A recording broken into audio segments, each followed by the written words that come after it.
Welcome back na naman dito sa aking channel.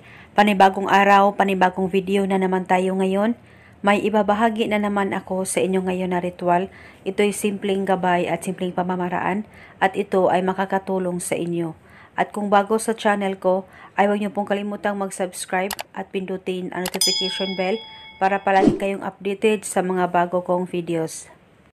Ikaw na lang ba palagi ang sunod-sunuran sa partner mo o sa mahal mo? Kahit malayo o malapit man kayo sa isa't isa, ay ikaw na lang palagi ang sunod-sunuran sa kanya. At ikaw ay naiiyak minsan dahil ikaw na lang palagi ang sunod-sunuran sa kanya. Gusto mo ba na siya na naman ang iiyak at maging sunod-sunuran sa'yo? Gawin mo lamang itong ritual na ibabahagi ko sa inyo ngayon. Dapat kayo ay palaging naniniwala sa mga ganitong pamamaraan. At pwedeng gawin itong ritual sa kahit na anong araw o oras na gusto niyo. Ang gagawin mo lamang ay kumuha ka lamang ng bote at lagyan mo ito ng kalahating suka. Kahit anong suka ay pwedeng gamitin. At pagkatapos kung meron kayong buhok sa partner mo, ay pwede mo rin itong ilagay sa bote na may suka kung meron kayo. At pagkatapos nito, kumuha ka rin ng papel at panulat at isulat mo sa papel ang pangalan at apelyido ng iyong partner ng 3 beses, pangalan at apelyido niya. At kung alam mo ang kapanganakan niya ay mas mabuting isulat mo ito. At kung hindi mo naman alam ay okay lang, wala pong problema.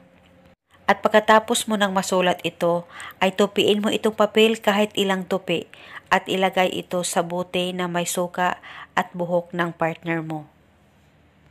At pagkatapos mo nang malagay ang buhok at ang papel na sinulatan mo ng kanyang pangalan at apelyido, hawakan mo itong bote, ilapit ito sa baba mo at banggitin mo lamang ang mga salitang ito.